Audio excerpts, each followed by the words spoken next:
Okay, अब इसके बाद हमारी क्या रिक्वायरमेंट है कि हमने इन कैटेगरीज को अपने इस व्यू के अंदर डिस्प्ले करवाना है, इनकी लिस्ट डिस्प्ले करवानी है। Get categories from database and pass to view. Okay, मैं यहाँ से इस टैब पे राइट क्लिक करूंगा, मेरे पास ऑप्शंस आ जाएंगे, मैं इन सभी को क्लोज कर देता हूँ, क्लोज ऑल टैब्स। और जिसकी मुझे रिक्वायरमेंट है मैं सिर्फ उस टैब को ओपन कर लेता हूँ। लेट्स से होम की मुझे रिक्वायरमेंट नहीं, मैंने ऐड करनी है कैटेगरी की। तो यहाँ से आके एक कैटेगरी का कंट्रोलर ऐड कर लेते हैं। एम्प्टी कंट्रोलर ऐड पे क्लिक किया और यहाँ से इसका मैं नेम रख लेता हूँ कैटेगरी कंट्रोलर। कैटेगरी कंट्रोलर और ऐड पे क्लिक कर दिया, मेरा कंट्रोलर ऐड हो गया। अब इस इंडेक्स पे मैं क्या डिस्प्ले करवाना चाहता हूँ, मैं लिस्ट डिस्प्ले करवाना चाहता हूँ। मेरी रिक्वायरमेंट है कि जब भी यूजर इस नैवबार पे कैटेगरी पे क्लिक करे तब मेरे पास कैटेगरी की लिस्ट डिस्प्ले हो जाए। तो मैं यहाँ से एक एक्शन क्रिएट कर लूँगा, कोई भी उसका नेम रख लूँ, मैं यहाँ से लिस्ट नेम रख लूँ, इंडेक्स नेम रख लूँ, माई लिस्ट नेम रख लूँ। तो जौन सा नेम हमें आसान लगता हो हम वो नेम यूज़ कर लेते हैं। स्टैंडर्ड वे में हम इंडेक्स में ही लिस्ट को डिस्प्ले करवा रहे होते हैं। तो मैं यहाँ से इंडेक्स के साथ ही एक व्यू ऐड कर देता हूँ, ऐड व्यू, और यहाँ से आके लेट्स से एम्प्टी, और किस नेम का व्यू, जिस नेम का हमारा एक्शन हो सेम नेम का व्यू ही हम ऐड करते हैं। सो यहाँ से मैं इस पे ऐड पे क्लिक कर देता हूँ तो मेरा व्यू ऐड हो गया। क्या हमारी ये रिक्वायरमेंट है कि हमें सिंपल व्यू ऐड करना है, या हमारी रिक्वायरमेंट है कि हमें अपने व्यू के साथ इस लेआउट पेज को भी ऐड करना है? सो यहाँ पे हमारे पास लेआउट पेज ऐड नहीं हुआ, हम अगेन इस व्यू पे राइट क्लिक करेंगे, ऐड व्यू, और अब यहाँ से इस ऑप्शन को सिलेक्ट करेंगे और ऐड पे क्लिक कर दिया, हमारे पास लेआउट का ऑप्शन आ गया। बाय डिफॉल्ट मेरा लेआउट सिलेक्ट है। अगर यहाँ से मेरे पास लेआउट पेज सिलेक्ट ना होता तो हम यहाँ से इस पे क्लिक करके अपने लेआउट पेज को सिलेक्ट कर लेते और फिर ऐड पे क्लिक करते। और अब ये मेरे से पूछ रहा है कि ये ऑलरेडी एग्जिस्ट है, do you want to replace it? हम इस पे यस पे क्लिक कर देंगे तो अब मेरा ये व्यू रिप्लेस हो जाएगा और इसके साथ मेरा लेआउट पेज अटैच हो जाएगा। ओके, मेरा लेआउट पेज अटैच हो गया। मैं इस व्यू पे राइट क्लिक करता हूँ, गो टू व्यू, तो यहाँ पे मेरे पास लेआउट पेज अटैच हो गया। लेआउट इज इक्वल टू और मेरे लेआउट का पाथ आ गया। मैं इसे कह देता हूँ लेट्स से कैटेगरी लिस्ट, और ये मेरा एक्शन है। अब जब भी यूज़र इस कैटेगरी पे क्लिक करेगा तो मैं इसे कहाँ पे नेविगेट करवाना चाहता हूँ, कैटेगरी पेज पे। तो यहाँ से आके मैं href को रिमूव करके ऐड कर लेता हूँ ASP कंट्रोलर, और ASP कंट्रोलर का कौन सा एक्शन, इंडेक्स एक्शन, मैं इनके नेम ऐड कर लेता हूँ, कौन सा कंट्रोलर इस पे ओपन हो और कौन सा एक्शन ओपन करे, यहाँ से इंडेक्स एक्शन। ओके, अब हमारी क्या रिक्वायरमेंट है कि मैं यहाँ पे लिस्ट डिस्प्ले करवाना चाहता हूँ कैटेगरीज की। सो कैटेगरीज की लिस्ट कैसे डिस्प्ले करवाएं? इट मीन्स जब भी यूजर इस एक्शन को कॉल करेगा तो ये एक्शन हमें क्या रिटर्न करेगा, इसके साथ जोन सा भी व्यू अटैच होगा ये व्यू डिस्प्ले करवा देगा। अब हमने अपने इस कंट्रोलर से लिस्ट पास करवानी है अपने एक्शन में, और यहाँ पे वो लिस्ट कैटेगरी की लिस्ट हो, प्रोडक्ट की लिस्ट हो, यूजर की लिस्ट हो, यहाँ पे डिस्प्ले करवा देनी है। हमें पता है हम लिस्ट को डिस्प्ले करवाने के लिए किस टैग को यूज़ करते हैं, टेबल को यूज़ करते हैं। सो मैं यहाँ से आके टेबल को यूज़ कर लूँ, टेबल का बेसिक स्ट्रक्चर क्रिएट कर लेते हैं। टेबल हेड के अंदर हम हेडिंग को डिफाइन कर लेंगे और बॉडी के अंदर बॉडी को डिफाइन कर लेंगे, और इसके साथ मैं इसके बूटस्ट्रैप की क्लासेस को ऐड कर लेता हूँ, टेबल डैश बॉर्डर्ड। इसके बाद हमारे कुछ और क्लासेस भी होती हैं, मैं उन क्लासेस को इसमें ऐड कर लेता हूँ, स्ट्राइप क्लास। और इसके बाद हेडिंग के अंदर मेरे पास जितनी भी हेडिंग्स होंगी मैं उन हेडिंग्स को यहाँ पे लिख लूँगा। मुझे कैटेगरी की क्या डिटेल डिस्प्ले करवानी है, एक हम डिस्प्ले करवाना चाहते हैं लेट्स से कैटेगरी की आईडी और इसके बाद कैटेगरी नेम। तो यहाँ से मैंने एक हेडिंग क्रिएट कर ली आईडी के लिए और एक हेडिंग क्रिएट कर लेता हूँ नेम के लिए। अब यहाँ पे मैं कैसे डिस्प्ले करवाऊँ, यहाँ पे हम किस तरह से डिस्प्ले करवाएंगे, ये डाटा, ये कैटेगरी की लिस्ट हमारे पास कंट्रोलर से आएगी और कंट्रोलर में से वन बाय वन करके लिस्ट हम यहाँ पे डिस्प्ले करवा लेंगे। अब यहाँ पे मेरा आपसे क्वेश्चन है कि ये हमारा HTML का कोड है, हम HTML कह ले या हमने बूटस्ट्रैप की क्लासेस को यूज़ किया है अपने इस टेबल को क्रिएट करने के लिए। क्या हमारे पास कोई ऐसा वे होता है कि हम HTML के अंदर अपनी लॉजिक्स को इम्प्लीमेंट कर सकें? लॉजिक से मुराद जितना भी हमारे प्रोग्रामिंग के कॉन्सेप्ट्स हैं, हमारे इफ स्टेटमेंट्स हों, हमारी लूप्स हों, फॉर लूप हो, फॉर ईच लूप हो, हमारे फंक्शंस हों, कोई भी वेरिएबल डिक्लेरेशन हो, सो क्या हम HTML के अंदर अपने C# के कोड को ऐड कर सकते हैं? हमारे पास बिल्कुल भी ऑप्शन नहीं होता कि हम HTML के साथ C# को ऐड कर सकें, लेकिन रेजर पेजेस के अंदर हम आसानी के साथ ये फंक्शनैलिटी इंप्लीमेंट कर सकते हैं। हम अपने इन व्यूज़ के अंदर किस तरह से फंक्शनैलिटी इंप्लीमेंट कर सकते हैं कि हम HTML पेजेस के अंदर कंप्लीट लूप्स लगा सकते हैं, इफ कंडीशंस को यूज़ कर सकते हैं, वेरिएबल को यूज़ कर सकते हैं, कोई भी प्रोग्रामिंग का कॉन्सेप्ट हो हम यहाँ पे ऐड कर सकते हैं। किस तरह से हम यूज़ करेंगे @ सिंबल को।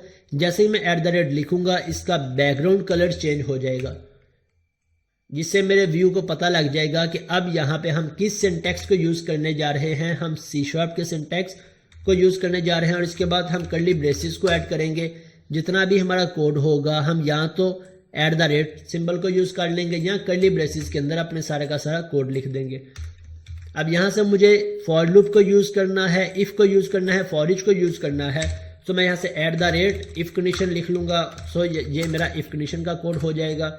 अगर मुझे फॉर लूप को यूज़ करना है तो मैं यहाँ से फॉर लूप और डबल टैप प्रेस करूँगा, मेरे पास फॉर लूप का कोड आ गया। मैं फॉर ईच लिखना चाहता हूँ तो for each double tap press करूँगा तो फॉर ईच का कोड आ गया। मीन्स हम आसानी के साथ अपनी HTML के अंदर C# की लॉजिक्स को इम्प्लीमेंट कर सकते हैं।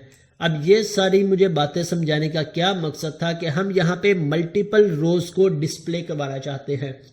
हमारे टेबल के अंदर एक रो तो हम डिस्प्ले नहीं करवाएंगे, हमारे पास डेटाबेस में 50 कैटेगरीज हैं।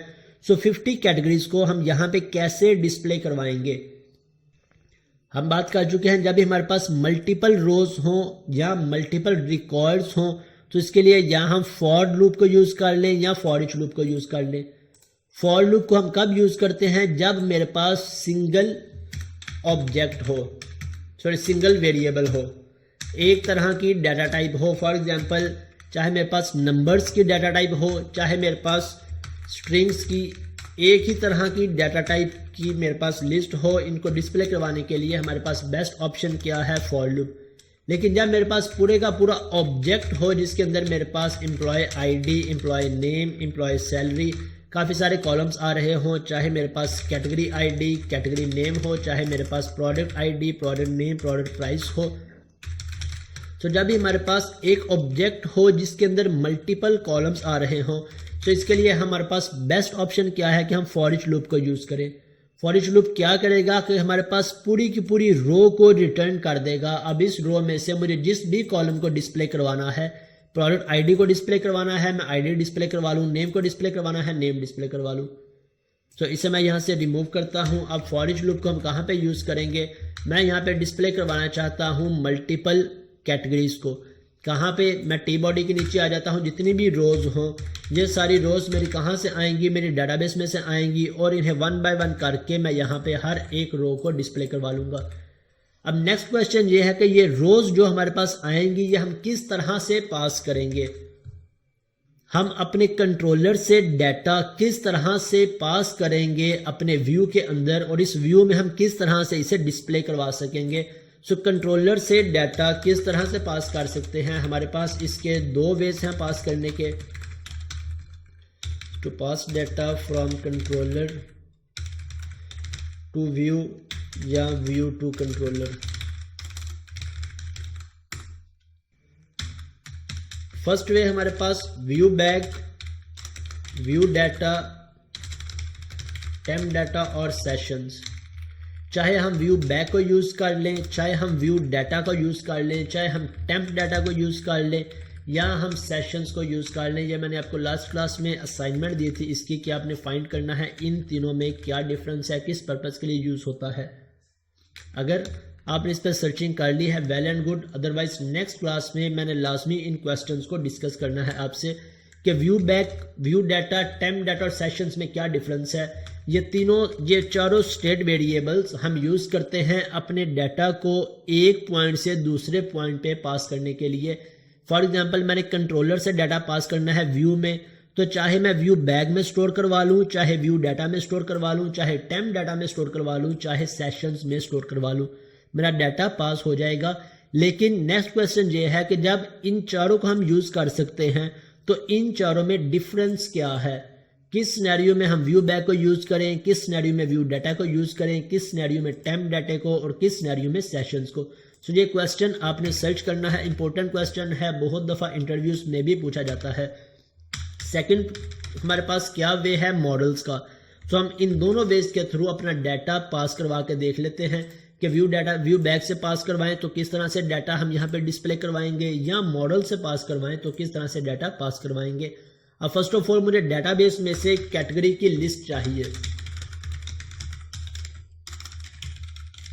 तो डाटाबेस के साथ वर्किंग करने के लिए मुझे अपनी डीबी कॉन्टेक्स्ट फाइल का ऑब्जेक्ट क्रिएट करना पड़ेगा, फिर ही मैं डाटाबेस के सभी ऑब्जेक्ट को एक्सेस कर सकता हूं।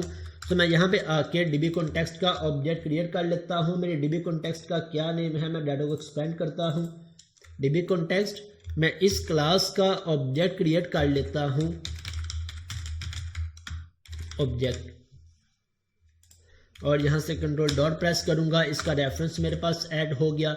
अब इस कॉन्टेक्स्ट को यूज करते हुए मैं यहाँ पे अपने डाटाबेस के किसी भी टेबल को आसानी से गेट कर सकता हूँ, कॉन्टेक्स्ट डॉट कैटेगरी।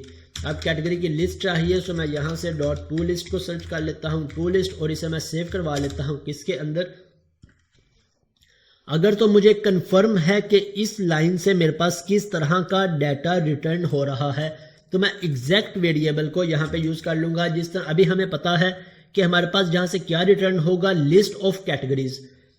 सो हम इसे किस में सेव करवा लेंगे, हम इसे सेव करवा लेंगे किस वेरिएबल में, लिस्ट ऑफ कैटेगरीज में। यहाँ से कैटेगरी और कोई भी वेरिएबल का नेम रख लें, OBJ list is equal to, और इस कैटेगरी को मैं कंट्रोल डॉट प्रेस करके मॉडल्स को ऐड कर लेता हूँ। अब हमें पता है कि मेरी ये लाइन ऑफ स्टेटमेंट डाटाबेस में से कैटेगरीज की लिस्ट लेके आएगी। सो हमने यहाँ पे इसे स्टोर किस में करवा लिया, कैटेगरीज की लिस्ट में। अगर सम टाइम हमें नहीं पता कि किस तरह का ऑब्जेक्ट आएगा, सो हम इसके लिए डायनामिक वेरिएबल को यूज कर लेते हैं, या इसके लिए हम वेयर कीवर्ड को यूज कर लेंगे। जिस भी तरह का डाटा मेरे पास आएगा इस ऑब्जेक्ट के अंदर वो पास हो जाएगा और इसकी डायनामिक डाटा टाइप असाइन हो जाएगी। ओके, अब मेरे पास लिस्ट आ गई। इस लिस्ट को मैंने पास करना है अपने व्यू में किस तरह से, पहले हम यहाँ पे इन्हें यूज कर लेते हैं, व्यू बैक को यूज कर लें, व्यू डाटा को यूज कर लें, टेम्प डाटा को या सेशंस को। मैं यूज कर लेता हूँ व्यू बैक को, व्यू बैक डॉट। अब व्यू बैक जिस तरह हमारा नॉर्मल वेरिएबल होता है, किसी भी वेरिएबल में हमने डाटा सेव करवा लें, इसी तरह व्यू बैक के अंदर भी डाटा सेव करवा सकते हैं। सो इसका पहले हम कोई भी नेम रख लें इस व्यू बैक का। मैं इसका नेम रख लेता हूँ कैटेगरी लिस्ट। जो भी नेम हम यहाँ पे इसका रखेंगे, इसी नेम के साथ हम इसे अपने व्यू के अंदर एक्सेस कर सकते हैं। अगर हम यहाँ से कैटेगरी लिस्ट लिख रखेंगे तो हमें यहाँ पे view back dot category list से एक्सेस करना पड़ेगा। अगर हम इसका नाम व्यू बैक डॉट लिस्ट रखेंगे तब मुझे यहाँ पे आके व्यू बैक डॉट लिस्ट के साथ ही इसे एक्सेस करना पड़ेगा। मैं इसका नाम रख लेता हूँ view back dot category list, क्योंकि ये मेरी कैटेगरी की लिस्ट है। प्रोडक्ट की लिस्ट होगी तो प्रोडक्ट लिस्ट नाम रख लेंगे, यूजर की लिस्ट होगी तो user list. So as it is यहाँ पे मैंने इसे एक्सेस कर लिया। अब view back dot category list is equal to, इसे मैं असाइन कर देता हूँ अपनी ओबीजे लिस्ट। तो यहाँ से मैंने डाटाबेस में से डाटा गेट किया, एक वेरिएबल में स्टोर करवा लिया और इस वेरिएबल को असाइन कर दिया किसे, view back dot category list को। अगर हमें ये कोड समझ आ रहा है, वेल एंड गुड। हम इसका एक और आसान लाइन भी लिख सकते हैं कि हम एक ही लाइन पे सिंपल डायरेक्ट इसे लिख दें, कॉन्टेक्स्ट डॉट कैटेगरी लिस्ट। चाहे मैं इसके लिए दो लाइंस को यूज कर लूं या एक लाइन के अंदर कोड लिख लूं, दोनों का पर्पस सेम है, फंक्शनैलिटी सेम है। जोन सा कोड हमें ज्यादा आसान लग रहा हो हम उस कोड को फॉलो कर लेंगे। अब यहां से मेरा डाटा पास हो जाएगा इस व्यू बैक के थ्रू, कहां पे, मेरे इस व्यू के अंदर। और व्यू के अंदर हमने इसे यहाँ पे गेट कर लिया और वन बाय वन करके मेरी रो इस आइटम में आती जाएगी और आइटम में से मैं यहाँ पे डिस्प्ले करवा लूंगा। अब यहाँ पे मैं कैसे डिस्प्ले करवाऊं, जब भी हमने HTML के अंदर C# का कोई भी कोड लिखना हो, हम @ सिंबल को यूज कर लेते हैं। @ मैंने एक्सेस करना है किसे, आइटम को, आइटम डॉट। सो फर्स्ट पे मेरे पास क्या आएगा, फर्स्ट कॉलम नेम, सेकंड पे मेरे पास सेकंड कॉलम। सो यहाँ से कैटेगरी ID, अब यहाँ पे अगेन आइटम डॉट नेम। सो मेरे पास डाटाबेस की लिस्ट डिस्प्ले हो जाएगी। मैं लेट्स से यहाँ पे आके एक ब्रेक पॉइंट लगाता हूँ, हम चेक करते हैं कि क्या हमारे पास रिकॉर्ड रिटर्न होता है कोई रिकॉर्ड डिस्प्ले होता है या नहीं, और इसे रन करके देखते हैं। ओके, मैं इस पर क्लिक करता हूँ, कैटेगरी पे क्लिक किया, साथ ही मेरा ब्रेक पॉइंट हिट हो गया। मैं यहाँ से F10 की प्रेस करता हूँ, नेक्स्ट F10 की प्रेस की। ओबीजे लिस्ट के अंदर मेरे पास क्या रिटर्न में आ गया, 0। क्यों 0? क्योंकि अभी हमने इसके अंदर कोई भी रिकॉर्ड इंसर्ट नहीं किया, इसलिए मेरे पास लिस्ट के अंदर काउंट क्या आ रहा है, 0। मैं F5 की प्रेस कर देता हूँ तो अब मेरे पास कुछ भी डिस्प्ले नहीं हो रहा। लेट्स से मैं इसके अंदर कुछ डमी सा रिकॉर्ड इंसर्ट कर लेता हूँ। मैं यहाँ से आके ओबीजे लिस्ट के अंदर ओबीजे लिस्ट डॉट ऐड, और इसके अंदर मैं एक कैटेगरी ऐड कर लेता हूँ, new category ID is equal to, यहाँ से मैं एक आईडी असाइन कर देता हूँ। इसके बाद name is equal to fruits. इसके बाद एक और category OBJ list dot add, new category, और नेक्स्ट कैटेगरीज में इज इक्वल टू फूड, और इसके बाद नेक्स्ट कैटेगरी में ऐड कर देता हूँ। थर्ड कैटेगरी मैं इसमें ऐड कर देता हूँ, लेट्स से बेवरेजेस। अगर आपको इस कोड की समझ आ रही है वेल एंड गुड, अदरवाइज हम यहाँ से आके 3 ऑब्जेक्ट क्रिएट कर लेंगे, कैटेगरी ओबीजे 1, और 3 ऑब्जेक्ट्स को इनिशियलाइज करवा के यहाँ पे पास करवा देंगे। कैटेगरी 1 यहाँ से first object, then second, then third, और 1 के अंदर हम फर्स्ट पे कैटेगरी आईडी पास कर देंगे, कैटेगरी आईडी, देन इसके बाद नेम। इसी तरह सेकंड ऑब्जेक्ट इनिशियलाइज करवा लेंगे, इसी तरह थर्ड ऑब्जेक्ट इनिशियलाइज करवा लेंगे, और इसके बाद लिस्ट के अंदर हम कैसे पास करेंगे, OBJ list dot add. First पे फर्स्ट ऑब्जेक्ट पास कर दिया, then second object, then third object. चाहे हम इस तरह से 6 लाइंस का कोड लिख लें, सेम पर्पस है, सेम फंक्शनैलिटी है, या हम एक ही लाइन के अंदर ओबीजे डॉट ऐड, और ऐड के अंदर डायरेक्ट यहाँ से अपने ऑब्जेक्ट को क्रिएट करके इनिशियलाइज करवा दें। तो यहाँ से मैं इस कोड को कमेंट कर देता हूँ। इन दोनों कोड्स का सेम पर्पस है। अब इस लिस्ट के अंदर मेरे पास लिस्ट ऐड हो गई, 3 ऑब्जेक्ट्स मैंने ऐड किए और इसे पास करवा दिया किसे, व्यू बैक को। व्यू बैक मेरा डाटा लेके कहाँ पे चला जाएगा, व्यू के अंदर, और व्यू के अंदर मैंने फॉर ईच लूप यूज की है जो मेरी इस लिस्ट को डिस्प्ले करवा देगी। लेट्स से मैं यहाँ पे ब्रेक पॉइंट लगाता हूँ चेक करने के लिए कि मेरे पास रिजल्ट प्रॉपर आ रहा है व्यू बैक में या नहीं। अब इसे यहाँ से रन करके देखते हैं। ओके, मैं चला जाता हूँ कैटेगरीज पे और मेरा ब्रेक पॉइंट हिट हो गया। ब्रेक पॉइंट मेरे इंडेक्स का हिट हुआ, मैं यहाँ से कंटिन्यू कर देता हूँ तो अब मेरे व्यू का ब्रेक पॉइंट हिट हो जाएगा। मेरा व्यू का ब्रेक पॉइंट हिट हो गया। कैटेगरी लिस्ट के अंदर अगर मैं देखूं तो मेरे पास कितने रिकॉर्ड्स आ रहे हैं, मेरे पास 3 रिकॉर्ड्स आ रहे हैं जो मैंने ऐड किए थे। अब फर्स्ट पे इसने फर्स्ट रिकॉर्ड को आइटम के अंदर सेव किया, मैं आइटम को एक्सपेंड करता हूं तो मेरे पास फर्स्ट रिकॉर्ड आ गया। मैं यहाँ से F10 की प्रेस कर दूं, F10 मेरे पास फर्स्ट रिकॉर्ड डिस्प्ले हो गया। अब नेक्स्ट टाइम लूप चली, अब मेरे पास नेक्स्ट रिकॉर्ड आ गया फूड का, मेरे पास रिकॉर्ड डिस्प्ले हो गया। इसके बाद नेक्स्ट टाइम लूप चली, अब मेरे पास कौन सा रिकॉर्ड आ गया, थर्ड रिकॉर्ड आ गया। मैं इसे यहाँ से कंटिन्यू कर देता हूँ तो मेरे व्यू के अंदर ये तीनों रिकॉर्ड्स डिस्प्ले हो गए। तो इस तरह आसानी के साथ हम रिकॉर्ड्स को गेट कर सकते हैं, डिस्प्ले करवा सकते हैं। अभी मेरे पास डेटाबेस में कोई रिकॉर्ड नहीं है, हम इस पे क्रिएट की फंक्शनैलिटी इंप्लीमेंट करते हैं, तब यहाँ से कैटेगरीज को क्रिएट करेंगे और फिर यहाँ पे डिस्प्ले करवाएंगे।